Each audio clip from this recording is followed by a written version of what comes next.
In this video, I'll be taking a detailed look into the events surrounding the murder of Brianna Ghey. Firstly, let's start by taking a look at a timeline of events and also the eyewitness accounts from the day in question. So firstly, let's look at what we know factually regarding the day that Brianna Ghey was murdered. Now we know that Brianna met with Eddie and Scarlett outside Culcheth Library, and the three of them headed towards Linear Park. They were seen on CCTV passing the Thai Paragon restaurant, where they then took an alleyway up into a residential area. They are then seen on a doorbell camera crossing a road called Glebeland and taking some back alleyways to the start of Linear Park. The three of them enter the park just after 2 PM. Now when you enter Linear Park, you are faced with two options. You can either take the lower level path or the upper level path. And it would appear that according to the eyewitness accounts that Scarlett, Brianna and Eddie took the lower level path. A man called Matthew Benson saw the group standing around some steps close to a sign which said Clifton Avenue. That was close to the location where Brianna's body was found. He noticed that they all had their hoods up. They didn't appear to be talking to one another, but instead they were looking at their phones. A man called John Dagger also saw the group in that area. He was out with his partner and children playing hide and seek amongst the trees.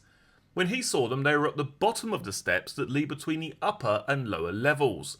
But he saw one of them, who by his description must have been Scarlett, climb up the steps, where she stood for a minute or so before returning to the others. As he went to hide behind a tree, he saw the male Eddie go up the steps and look back at him, as if he was checking to see where he had gone.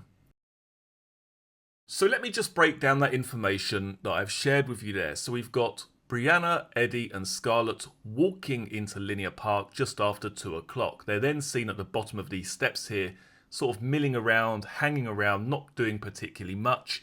And at this point in time, I feel that Scarlett and Eddie are trying to lure Brianna to the tunnel area. The tunnel area that you can see in the distance here. It's around about a 2 or 3 minute walk from this particular location. And I feel that this is the tunnel area that was mentioned in Scarlett's plan. The note that was found in Scarlett's bedroom crumpled up on the floor. Let's just take a look at the following here. The plan: meet Eddie at Wooden Posts 1 PM. Walk down to Library bus stop, wait until Brianna gets off the bus, then the three of us walk to Linear Park. Go to the pipe tunnel area. I say code word to Eddie, he stabs her in the back as I stab her in the stomach. So in the distance here, I feel that that is the tunnel area they're trying to lure Brianna to. But Brianna, I feel at this point in time, starts to have reservations as to what's taking place. Because at 2:15 PM, she sends Scarlett a message which reads, "Girl, I'm too anxious, I'm going to stay here." So I feel that they can't get her to that tunnel area. For whatever reason, bearing in mind the three of them there that day, they believe they're meeting this fictitious character called Nathan. And Scarlett is saying, Nathan's going to meet us by the bridge. He's going to meet us by the tunnel area. But Brianna won't go.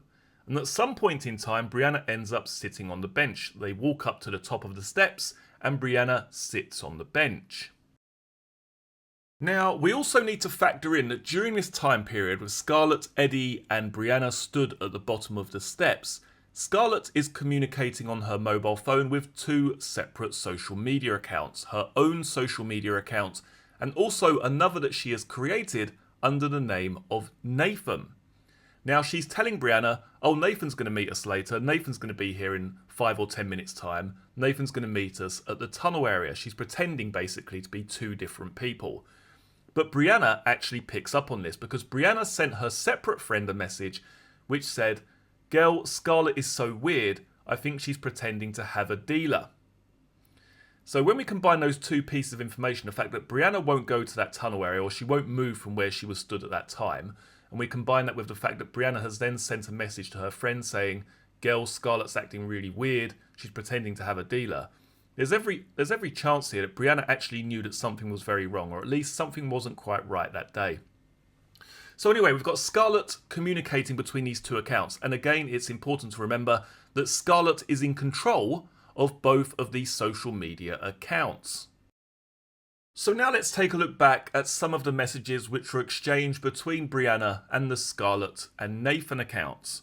So bearing in mind, I actually attended this trial in person, and I remember vividly an exchange between the barrister and Scarlett in court. They basically said to her, well, why are you messaging Brianna when you're with her that day? And she said, well, I was pretending to be Nathan, obviously. So Brianna was sat on the bench. Then I would take a few steps away from the bench using my phone, log into the Nathan account, send myself a message. Then I'd log back out of the Nathan account into my account and basically show Brianna what had been said. So that was how she was facilitating these two accounts. Brianna was sat on the bench, according to Scarlett, and Scarlett would take a few steps away, send a message, and then say, oh, look what Nathan said, basically. Anyway, at 2:15 p.m, let's go back to this message. At 2:15 p.m, Brianna sent a message to Scarlett saying, girl, I'm going to wait here. I'm too anxious. 4 minutes later, Scarlett sent a message to Nathan, which read, hey, are you here yet? At 2:28 p.m, Scarlett said to Nathan, we're here now, and then come and meet us. At 2:30 p.m, Brianna sent a message to a friend saying, Scarlett is so weird, I think she's pretending to have a dealer. 1 minute later at 2:31 p.m, Scarlett responded pretending to be Nathan saying, sorry mate, almost there, 5 minutes, 10 minutes tops. So when you think about this really is a way of controlling Brianna. It's a way of keeping her in Linear Park. Bearing in mind what we've heard from the eyewitnesses, there were people in Linear Park that day, people walking their dogs, people out with their children playing hide and seek. So by having this Nathan account and saying, oh yeah, he's going to be 5 minutes, oh another 10 minutes, oh it's cold, where are you, pretending that this Nathan guy is somewhere, he's approaching the area, it's keeping Brianna stuck in Linear Park. It's a way of controlling Brianna and keeping her where she is. It's almost like, as I say, a stalling tactic by using this Nathan account. So evidence then showed that Scarlett continued to exchange messages with herself, playing the part of Nathan until around 3:01 p.m, when she sent Nathan a message saying, hurry. Now at this point in time, things get a little bit blurry, because at 3:06 p.m, Brianna's phone sent a message to Scarlett, which said, girl, where are you? Several seconds later, the Snapchat account records that Scarlett deletes a chat. Now, Scarlett deleted a separate chat on her own phone. So this wasn't the chat where Brianna said, where are you? It was a different chat. And the question is, who sent that last message on Brianna's phone? Was that Brianna sending that message, asking Scarlett where she was? Or was that Scarlett using Brianna's phone because Brianna was already dead? Bearing in mind that the dog walkers come across the body of Brianna Ghey at 3:13 p.m. That's when the call is put into 999 and the police then later arrive. But the question is, where was Scarlett when that message was sent? This is a really interesting part of the case actually. At 3:06 p.m, Brianna's phone messages Scarlett, where are you? Bearing in mind, we've heard from Scarlett in court, where she said, well, I was just standing a few feet away when Nathan would message, he would message, I would then show Brianna the message. And we've also heard from the eyewitnesses saying that, yes, all three of them were stood at the bottom of the steps, but all of them were looking at their mobile phones. So they're all together at this point in time. And this was one of the reasons, really, why I wanted to attend the trial, because I wanted to hear what Scarlett's version of events was. I wanted to know where she was going to say she was when Brianna sent her that message. When Brianna said to you, where are you? Where were you at that point in time, Scarlett? And she said, oh, well, I was still on the upper level. So bearing in mind, let's just set the scene here. We've got Brianna sat on the bench. And according to Scarlett, she walked further down the path. Now, when I was sat in court and she said that, I knew straight away that she was lying. I knew straight away she was lying because that part of the path is very, very straight. The other part of the path, which leads up towards the bench from the other direction, is actually quite bendy. It's got some trees which may obscure your view, but past the bench, you have a very good line of sight. And bearing in mind, this crime took place back in February, so there was no leaves on the trees at that time. And they said, well, where were you, Scarlett, when Brianna sent you that message? Do you remember getting that message? And she said, yeah, I remember getting that. And she said, well, where were you? She said, well, I'd walked a bit further down the path. And this is honestly what she said. She said, I was feeling a bit bored and I wanted to stretch my legs. So after this 1 hour walk that they've had in the park, over an hour walk, she said, I needed to stretch my legs, so I walked further down the path. And then I must have been out of view of her. And the barrister said, well, how could you be? You can see right down the end of that path there. Where would you have been on that path where Brianna couldn't have seen you? And she said, oh, I think I was just stood to the side a little bit, maybe behind a couple of the trees. So I thought, right, okay, it just didn't make any sense. And as I say, that was one of the reasons why I really wanted to attend the trial, because I wanted to hear what Scarlett's version of events was as to where she was at 3:06 p.m. We also need to factor in here Scarlett Jenkinson's behaviour after the murder of Brianna Ghey. Now we know that after Brianna Ghey was murdered, Scarlett was fiddling with her phone. She was trying to delete messages. She was even sending messages to Brianna pretending she was still alive. So that gives us the impression that she was at least aware of what her phone could tell the police. So she was deleting messages, she was sending messages to Brianna, saying, why did you leave us? Creating this sort of false alibi. So this at least tells us that Scarlett was concerned about what the police would find on her and Brianna's phone. Now what I want to focus on is this period of inactivity for almost 5 minutes. Is this the time period when Brianna Ghey was murdered? Or did it take place at 15:06, at 3:06 p.m, just shortly after she sent that message, girl, where are you? Because the last message exchange between Scarlett and Nathan is at 3:01 p.m. She messages him to say, my location is on, hurry. There is then inactivity for almost 5 minutes, followed by a Snapchat message from Brianna to Scarlett at 3:06 p.m. That's the message that says, girl, where are you? 15 seconds later, Scarlett deletes a chat. Now, Scarlett came unstuck again in court because the prosecution barrister, they said to her, well, okay, so do you remember getting this message from Brianna saying, where are you? You remember where you were further down the path. Do you remember receiving that message? And she said, yeah. And then she said, okay, and then 15 seconds later, you've deleted a message off your own phone. Do you remember what that said? And she said, no. Now, what did that message say? The police clearly couldn't recover it from her phone. But we get the picture, or at least the picture's building up in my mind here, that Scarlett may have used Brianna's phone to say, girl, where are you? And then very shortly afterwards, she's using her phone again to delete a separate chat. Is it just a pure coincidence that Brianna, who is supposed to be with Scarlett at this point in time, is saying, girl, where are you? And then Scarlett is deleting a separate chat 15 seconds later. There's every possibility here, as I say, that Brianna was killed during that 5 minutes of inactivity. Why I also feel that Scarlett may have been the individual sending this message from Brianna's phone is when we take a look at the timeline, and in particular the two dog walkers who discovered the body of Brianna Ghey. Now, according to their police statements and their appearance in court, Mr. and Mrs. Weiss, the two dog walkers, they approach the scene and they're around about 100 feet away when they first see a male in the distance. That male is bending over what they believe at the time to be a dog, maybe putting a lead on a dog, that sort of thing. And during this time, they've seen the male in the distance, and then there's a 2-minute gap. There's a 2-minute gap because Mr. Weiss has to put his own dog on a lead. He gets his own dogs back, they're put on the lead, and then they start to walk further forward. So we need to take 2 minutes off of this time of 3:13 when they call the police. So that leaves us at 3:11 p.m.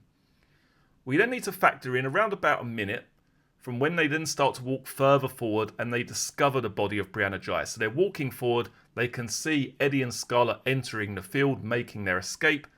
And at this point, they're not really sure what they're coming across. They don't really know if it's a body. Is this a prank? Is this a blow-up doll? What is this on the floor? They don't know. So we have to at least factor in another minute here for them to walk closer to the scene, closer to the bench, where they finally discover, actually, this is a body on the floor, we need to call the police. So that takes us to 3:10 p.m, when Eddie and Scarlett are first seen in the distance. Now, also factor in that the dog walkers didn't hear any screaming, they didn't hear any disturbance, they didn't hear any commotion at all. They described the scene in Linear Park that day as eerily quiet. Now, for this attack to have taken place and for Brianna to have been that person to have sent that message at 3:06, girl, where are you? Scarlett couldn't have been with her, could she? So we also need to factor in that little time gap. How far away was Scarlett? If that was Brianna sending that message, where was Scarlett during that time? Because it's also important to remember that Mrs. Weiss described the boy, Eddie, bending over the body and the girl being no more than a few inches away from Eddie. So Scarlett is standing in very close proximity when they are first seen. So again, the phone call is at 3:13. We need to add in, or take off I should say, the 2 minutes for the dog walker to get his dog on the lead, an extra minute to then further approach the scene and actually realise, hang on a minute, there's a body here, we need to call the police. The first time that Eddie and Scarlett were seen by those dog walkers, I believe, was around 3:10. 3 minutes before the police are actually called, due to the dog being put back on the lead and then them walking further forward and discovering the body of Brianna Ghey. So as I say, that takes us to 3:10. If Brianna isn't in the presence of Scarlett at 3:06, then we need to factor in Scarlett making a reappearance before that attack begins, because Scarlett is noted by the dog walker to be a few inches from Eddie when he is bending over the body. What I want to do now is revisit what both of these individuals said in court. Scarlett's version of events was that she walked further down the path. Brianna was sat on the bench. She walked further down the path. She had her back to Eddie and Brianna at this point when she heard a scream. She turned around and Eddie was attacking Brianna. Eddie's version of events was that he needed a wee. So he got up and he went behind a tree 5 meters from the bench, and whilst he was admiring the trees and the wonderful scenery, he heard someone hit the floor. He turns around and Scarlett is attacking Brianna. However, what I believe is likely is that Brianna was sat on the bench, that I'm pretty much sure of. Brianna was sat on the bench and she's wearing her hood, isn't she? So they've all got their hoods up. Brianna's view would be kind of obscured from either side due to wearing her hood. And Scarlett is distracting her. She's walking to and from the bench saying, look at these messages, Nathan's saying this, he's going to be here in a minute, or look at this, look at that. And she's distracting Brianna. Eddie, being the utter parasitic coward that he is, has then decided to use the excuse of, I'm going to go for a wee. That means he can then get the knife ready, he can pull the knife out, and he goes and hides behind that tree, and he's going to attack her from behind. He's going to attack her when she's not looking. So Eddie has used this excuse of, I'm going for a wee, to have access to that field behind the bench. He's then gone and got the knife ready behind the tree. Scarlett is distracting Brianna, and Eddie has attacked from behind. I feel that is most likely what took place. I do feel it's possible, however, afterwards, as I say, that Scarlett then took Brianna's phone, either whilst this attack is taking place or very shortly afterwards, and then sent the message, "Girl, where are you?" It just shows you, if that did take place, the presence of mind to be able to do that when or shortly after this attack had taken place. It shows you the mindset of these two individuals and just how cold and calculating this crime was. Do leave your own thoughts down in the comments section below.